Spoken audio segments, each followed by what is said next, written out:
It was a night like any other, or so I thought. The kind of cold that seeps into your bones had settled over Moscow, and as I walked into the morgue, I felt that familiar, almost comforting chill that comes with working among the dead. My name is Natalia Petrov, and I've spent years uncovering the secrets that people take to their graves. But nothing could have prepared me for what was about to unfold. That night, we received a body that was unlike any other I'd encountered. The man's face was contorted in an expression of pure, unadulterated agony, as if he'd seen something in his final moments that shattered his soul. I'd seen my share of gruesome deaths, but there was something about this one that sent a shiver down my spine. As I prepared for the autopsy, I couldn't shake the feeling that something was wrong. The room felt heavier, almost oppressive, like the very air was thick with tension. It was as if the walls themselves were closing in, and I found myself glancing over my shoulder more than once. The night was unnaturally quiet, even for a morgue. There was no hum of the equipment, no distant sounds of the city. Just an eerie, all-encompassing silence that made my heart race. I tried to push it aside, focusing on the task at hand, but the feeling only grew stronger.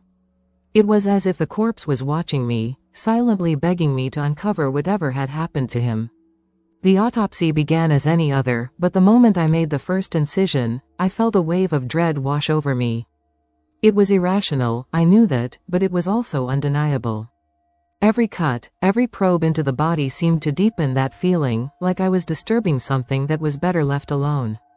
The man's organs were unremarkable, and yet I couldn't shake the sense that I was missing something vital, something that wasn't visible to the naked eye. I found myself working slower than usual, almost as if I was afraid of what I might find next. The room was too quiet, too still, and I realized I was holding my breath, waiting for something to happen. It wasn't just the silence that was unnerving, it was the cold. The temperature in the room seemed to drop with every passing minute, until I could see my breath fogging up in front of me. I'd worked in this morgue for years, and I knew its quirks, but this was different. It felt like the cold was coming from the corpse itself, radiating outwards in waves. My hands trembled slightly as I worked, the chill seeping into my bones despite the layers of protective clothing I wore. The sense of unease was almost suffocating, and I found myself struggling to focus, my thoughts slipping into dark, fearful places. Then, as I made another incision, the power went out. The morgue was plunged into darkness, and for a moment, all I could hear was the sound of my own ragged breathing. My heart pounded in my chest as I fumbled for my flashlight, the beam cutting through the pitch-black room. I wasn't usually one to scare easily, but in that moment, I felt a surge of pure panic. The darkness was absolute, oppressive, and I had the irrational thought that if I didn't turn the lights back on, something terrible would happen. I forced myself to move, to reach for the backup generator, but my hands were shaking so badly that it took longer than it should have. When the lights finally flickered back on, I let out a shaky breath, relief flooding through me. But that relief was short-lived. The corpse, which had been lying perfectly still on the table, seemed to have shifted slightly. It was subtle, just a fraction of an inch, but it was enough to send my heart racing again. I stared at it, half expecting it to move again, but it didn't. Still, the sense of dread only deepened, and I couldn't shake the feeling that I wasn't alone in the room. I tried to convince myself that it was just my imagination, that the power outage had rattled me more than I wanted to admit, but deep down, I knew that something wasn't right. As I resumed the autopsy, the air in the room felt thicker, heavier, like it was pressing down on me from all sides. Every sound seemed amplified, from the rustle of my gloves to the soft hum of the equipment that had finally come back to life. I felt like I was being watched, and not just by the corpse on the table. It was a ridiculous thought, I knew that, but it wouldn't leave me alone. I found myself glancing at the security cameras, half expecting to see someone, lurking in the shadows. But the monitors showed nothing out of the ordinary, just the still, sterile room. And yet, the unease gnawed at me, a constant, nagging fear that I couldn't shake. The silence that followed was deafening, almost suffocating. I continued with the autopsy, trying to push aside the fear that clung to me like a second skin. But as the minutes ticked by, something strange began to happen. The room, which had been so still, suddenly felt alive with an undercurrent of something sinister. It started as a faint sound, almost imperceptible at first, a distant, muffled scream. I froze, my hands hovering over the body, my breath catching in my throat. The sound grew louder, more distinct, and I realized with a jolt that it was coming from the direction of the corpse. I shook my head, trying to dismiss it as my imagination, but the sound persisted, gnawing at my nerves. I glanced up at the security monitors, my heart pounding in my chest. And that's when I saw it. A shadow, dark and indistinct, moving near the body. My blood ran cold. There was no one else in the room, there couldn't be. The morgue was secure, locked down for the night, and yet there it was, this shadowy figure, shifting and swirling as if it had a life of its own. I felt a surge of panic, my pulse quickening as the shadow seemed to grow larger, more defined. It was almost as if it was feeding off the fear that was building inside me, growing stronger with every passing second. I wanted to look away, to pretend I hadn't seen it, but I couldn't tear my eyes from the monitor. My mind raced, trying to find a rational explanation for what I was seeing. Maybe it was a trick of the light, a glitch in the camera, anything but what my instincts were telling me. But deep down, I knew better. The shadow wasn't just a random occurrence, it was deliberate, purposeful, and it was moving closer to the body on the table. The air in the room felt thick with tension, the temperature dropping even further until I could see my breath hanging in the air like a ghostly fog. I reached out with a trembling hand, trying to touch the screen as if that would make the shadow disappear, but it remained, dark and menacing, hovering over the corpse. Suddenly, the shadow shifted, moving with a speed that took my breath away. It darted across the room, and for a brief, terrifying moment, it looked like it was coming straight for me. I stumbled back, my heart hammering in my chest, my vision blurring with fear.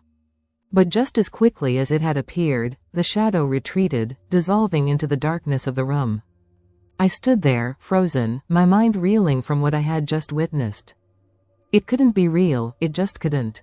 And yet, the fear that gripped me was all too real, a cold, gnawing terror that refused to let go. I tried to refocus on the autopsy, telling myself that I was letting the stress get to me. But every time I looked at the body, I couldn't shake the feeling that something was terribly wrong. The shadow might have disappeared, but its presence lingered, a dark stain on the room that I couldn't cleanse. I felt like I was being watched, not just by the corpse on the table, but by something unseen, lurking in the corners of the room. My hands shook as I worked, the instrument slipping in my grip, and I couldn't help but glance over my shoulder every few seconds, expecting to see the shadow again. Then, without warning, I felt it, a sharp, stabbing pain in my chest. It was as if something had reached inside me and twisted my heart, squeezing the breath from my lungs. I gasped, doubling over in agony, my vision swimming as the pain intensified. It wasn't just physical, it was as if the very essence of fear had taken hold of me, crushing me from the inside out. I tried to cry out, to call for help, but the words caught in my throat, strangled by the invisible force that was suffocating me. The room spun around me, the walls closing in, the darkness swallowing me whole. And then, just as suddenly as it had started, the pain stopped. I collapsed to the floor, my body trembling with shock, my heart racing as I struggled to catch my breath. The room was still, eerily quiet, as if nothing had happened. But I knew better. Something had happened, something I couldn't explain, something that defied all logic. I lay there for what felt like an eternity, too afraid to move, too afraid to open my eyes and see what might be lurking in the shadows. But I couldn't stay there forever. I had to get up, had to finish the job, even though every fiber of my being was screaming at me to run. When I finally forced myself to stand, the room seemed different. The shadows were thicker, darker, and I could feel them pressing in on me, suffocating me with their presence. But I had to keep going. I had to finish the autopsy, no matter what. Even as the fear clawed at my mind, even as the shadows whispered dark secrets in my ear, I knew I had to see this through to the end. When I finally regained consciousness, the first thing I noticed was the silence. It was so complete, so absolute, that it seemed unnatural. For a moment, I didn't even dare to move, afraid of what I might see, or not see, when I opened my eyes. The cold from the morgue floor seeped into my bones, grounding me in the present, reminding me that I was still alive. Slowly, I blinked my eyes open, my vision blurred, my head throbbing. The lights were dim, casting long, eerie shadows across the room, and for a split second, I wasn't sure where I was. Then, reality came crashing back in, and I remembered the body, the shadows, the pain. My heart pounded in my chest as I forced myself to sit up, every muscle protesting.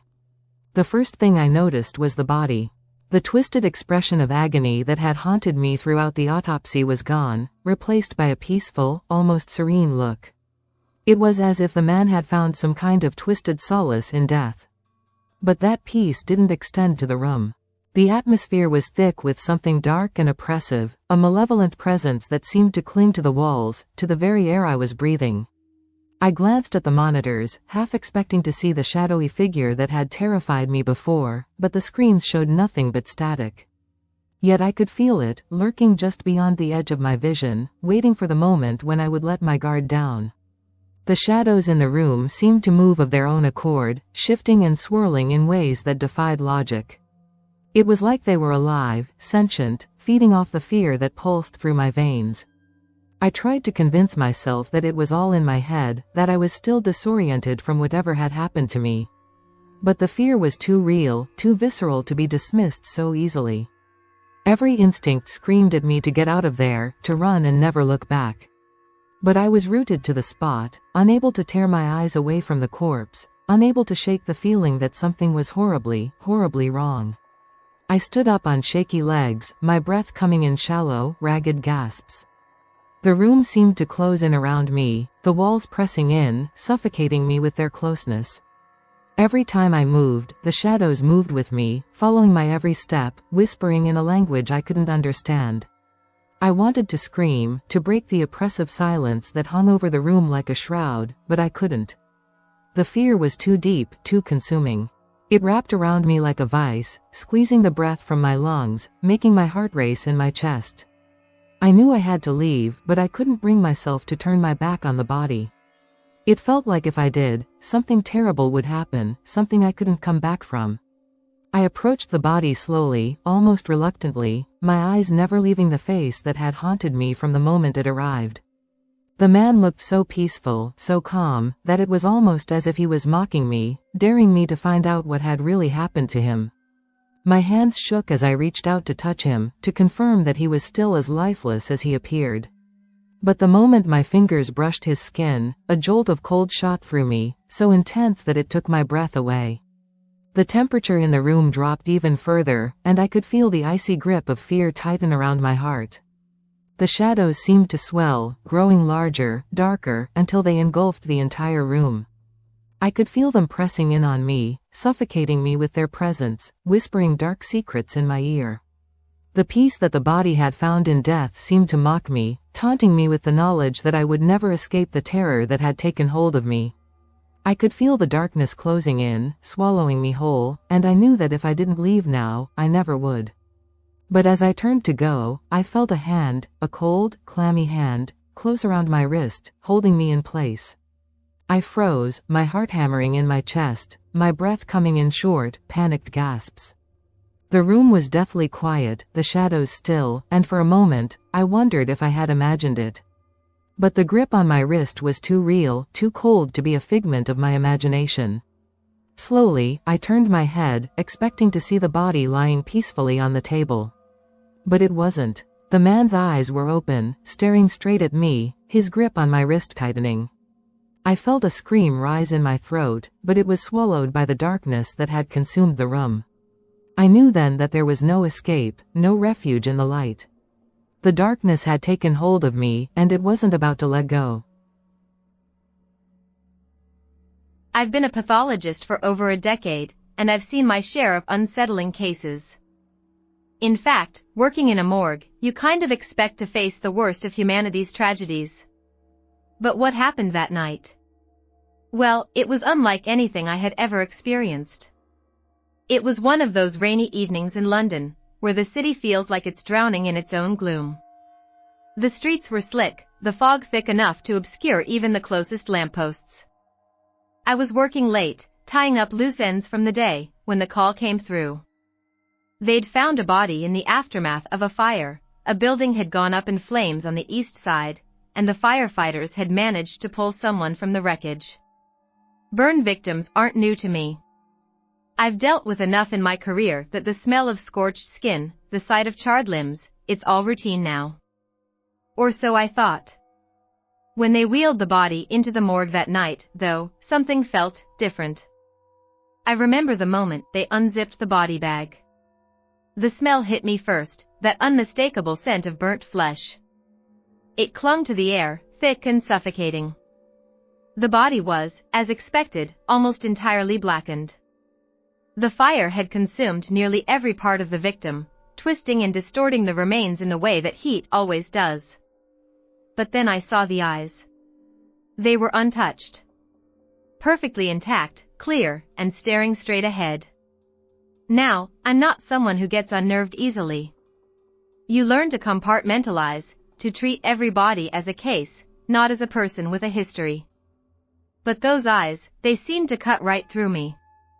It wasn't just the way they were so out of place in the otherwise destroyed body. It was the way they seemed to be looking at me. Almost like they were aware. Watching. I shook the feeling off, tried to rationalize it. Maybe the fire hadn't reached the head in the same way. Maybe it was just a trick of the mind, my fatigue playing games with my perception. But as I stood there, staring back at those glassy, unblinking eyes, I couldn't shake the heavy feeling in my chest. Something wasn't right. I've always been able to distance myself from my work. It's a job, after all, and there's no room for emotion when you're dealing with the dead. But as I started prepping the body for the autopsy, I felt it, that strange sense of dread creeping up the back of my neck. The room felt colder than usual. The fluorescent lights overhead seemed harsher, casting long, eerie shadows across the walls. Still, I pushed the thoughts away. It was just another body, another case. And yet, somewhere deep inside, I knew this one wasn't going to be like the others. Understood. I'll proceed with the next topic. The room had always been cold, morgues are never warm places, but tonight, it was different.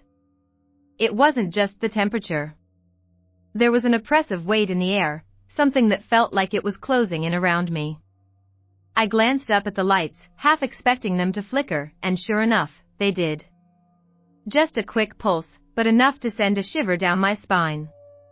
I wasn't alone. At least, that's what it felt like. I mean, rationally, I knew I was alone.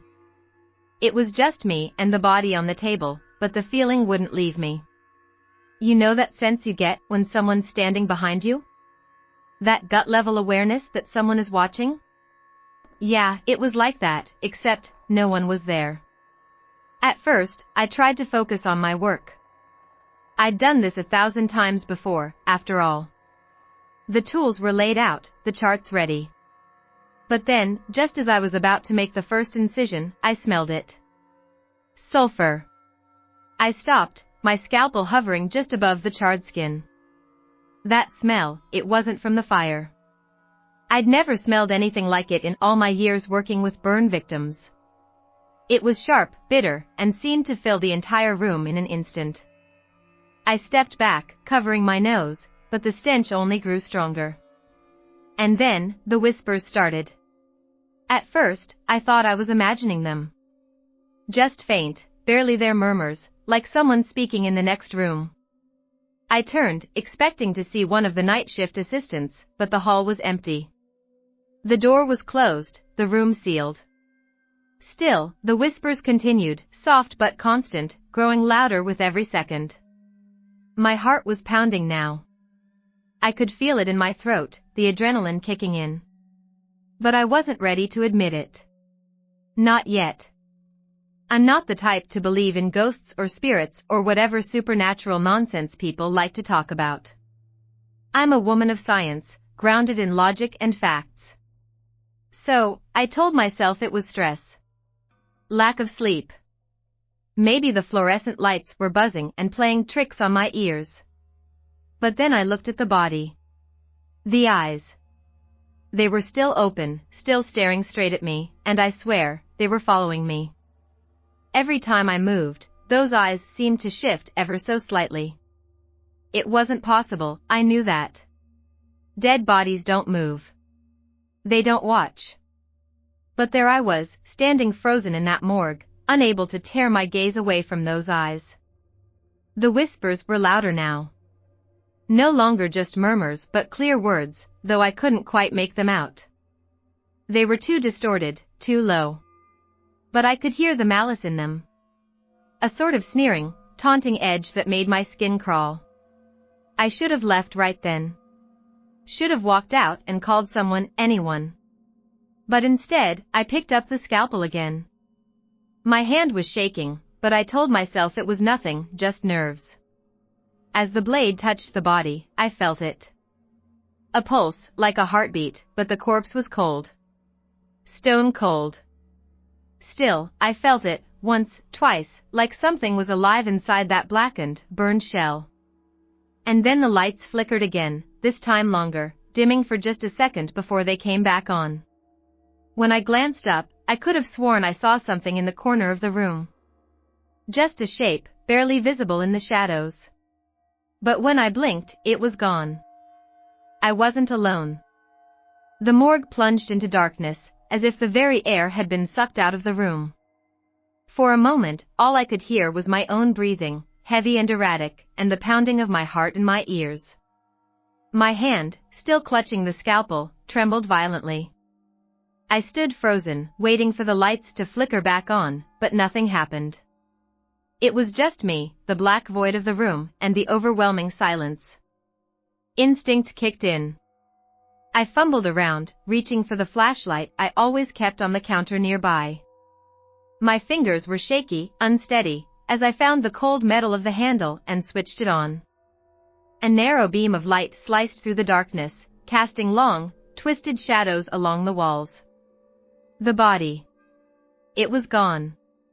Where the charred corpse had been just moments ago, there was now only an empty slab. My pulse quickened as I took a step back, scanning the room, the beam of the flashlight darting from corner to corner. Nothing. No sign of movement, no trace of anything out of the ordinary. But the ashes.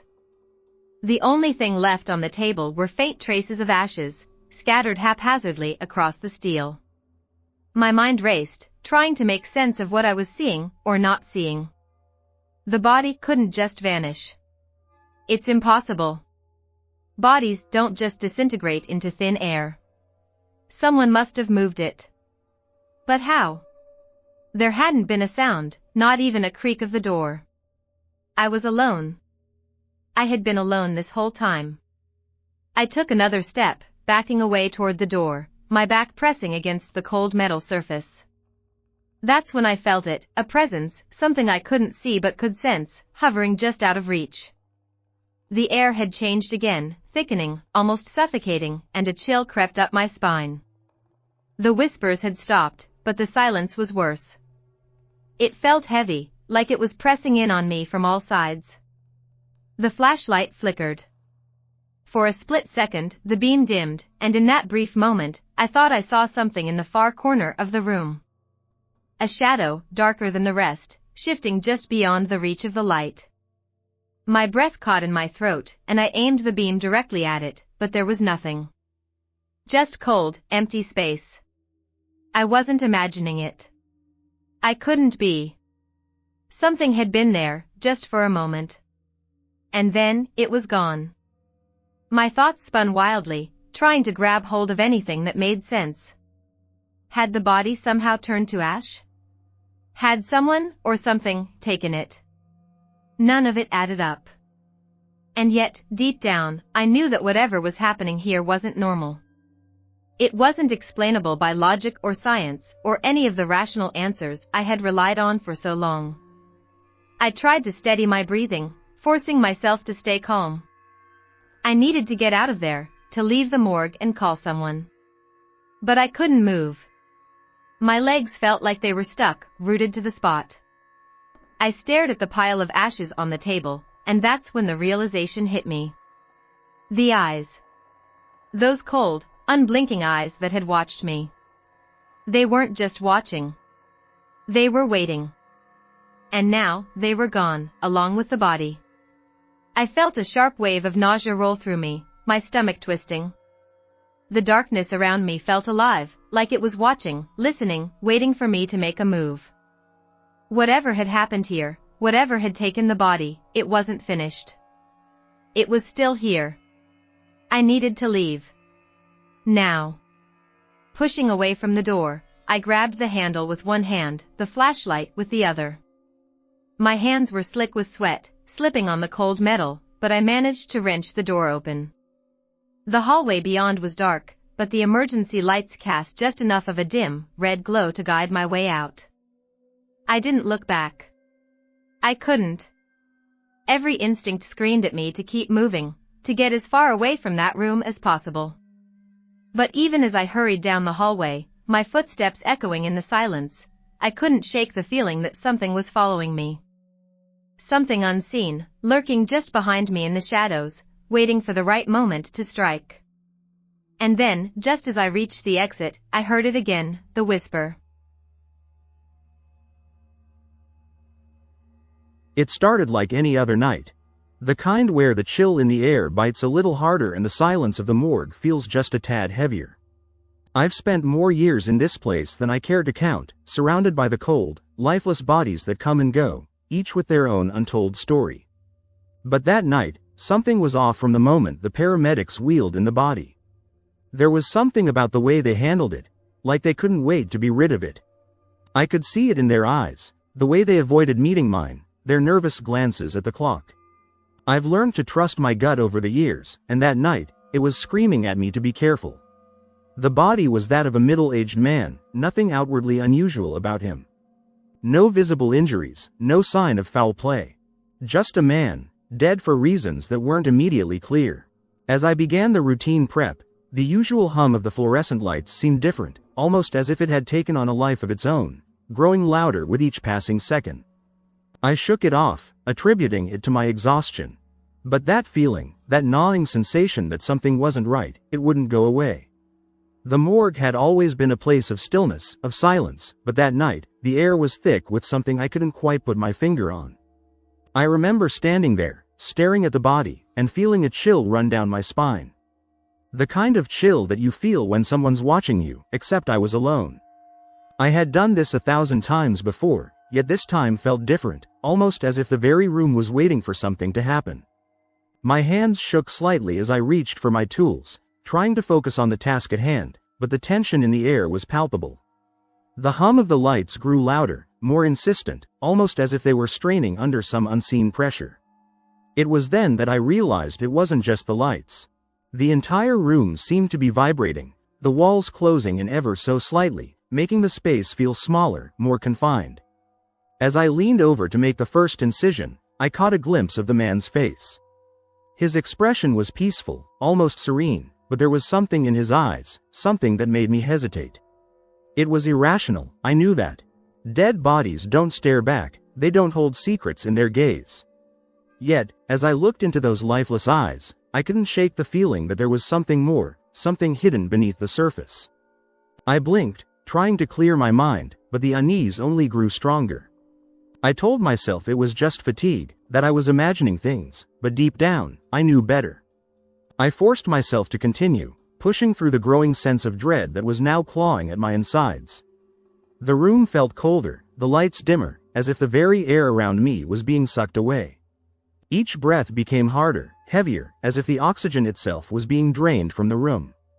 I paused, looking around, half expecting to see something lurking in the shadows, but there was nothing. Just me and the body. Yet, the feeling of being watched, of something waiting just beyond the edge of my vision, it persisted, gnawing away at my nerves. The longer I stood there, the more oppressive the atmosphere became. It was as if the very walls were closing in, the space around me shrinking, making it harder to move, harder to think. The body on the table seemed to loom larger, more ominous, its presence filling the room with a weight that pressed down on me from all sides. I could feel my heart pounding in my chest, each beat echoing in the suffocating silence.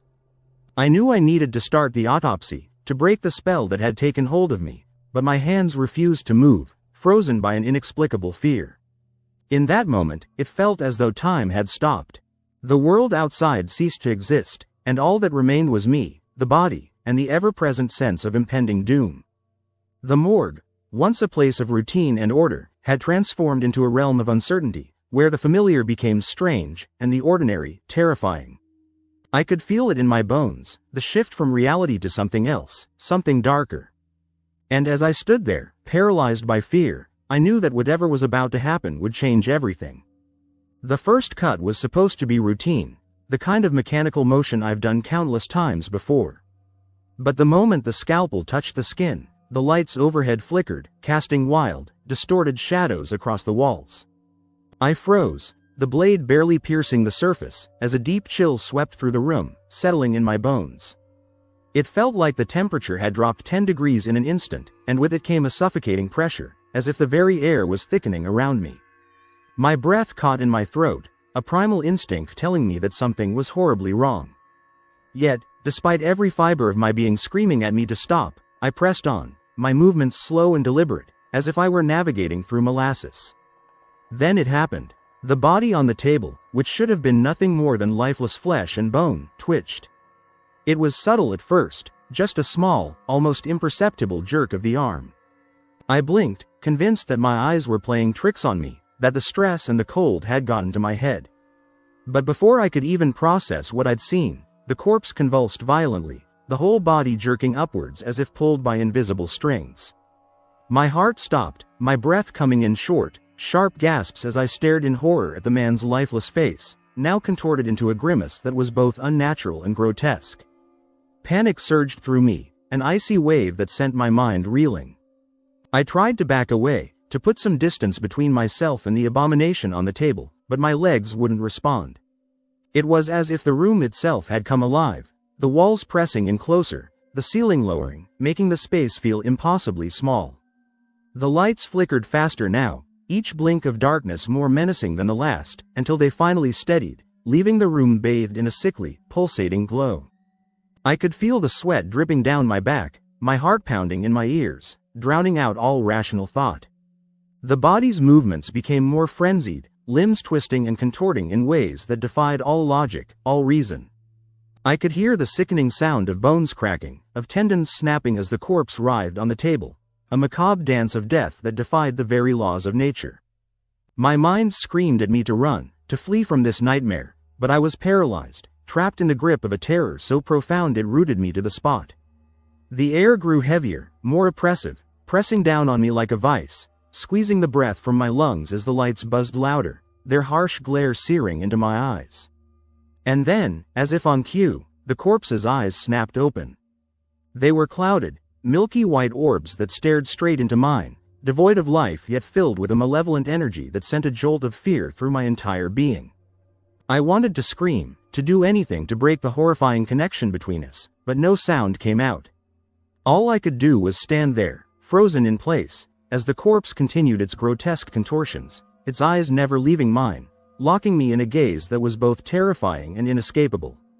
The room felt like it was spinning, the walls closing in tighter with every passing second, the space around me shrinking to the point of suffocation. My mind raced, desperately searching for an explanation, a way to rationalize the impossible events unfolding before me. But there was none. There was only the growing realization that I was trapped in a nightmare of unimaginable proportions, one from which there was no escape. The room, once a place of science and reason, had become a chamber of horrors, where the dead refused to stay dead, and the laws of reality no longer applied. I could feel the walls closing in on me, the space growing smaller and smaller, until it felt like the very air was being sucked from the room, leaving me gasping for breath as the corpse's movements grew more violent, more erratic. I knew I had to get out. I had to escape before whatever force was animating this body turned its attention fully on me. But as I took a step back, the lights above flickered again, casting the room into darkness for a brief, terrifying moment. When they flickered back on, the corpse was no longer just twitching. It was sitting up, its head twisting unnaturally towards me, bones cracking audibly as it moved. The sight was too much, too horrifying to comprehend. And in that instant, I knew with a sickening certainty that whatever this thing was, it wasn't human anymore. The walls seemed to pulse, breathing in rhythm with the corpse's unnatural movements, and I knew that my nightmare was far from over. The walls felt like they were closing in on me, suffocating me with each passing second. My breath came in shallow gasps as I frantically searched for the exit, but the door I had entered through was gone, replaced by a cold, unyielding wall. It was as if the morgue itself had transformed into a tomb, trapping me inside with this thing that should not have been moving, should not have been alive. The corpse on the table sat upright now, its head twisting in sickeningly unnatural angles, each crack of bone sending a fresh wave of terror coursing through me. The air was thick with the stench of decay, mixed with something far older, far darker, an ancient evil that seemed to permeate every inch of the room. I could barely hold onto the scalpel in my hand, my fingers trembling uncontrollably.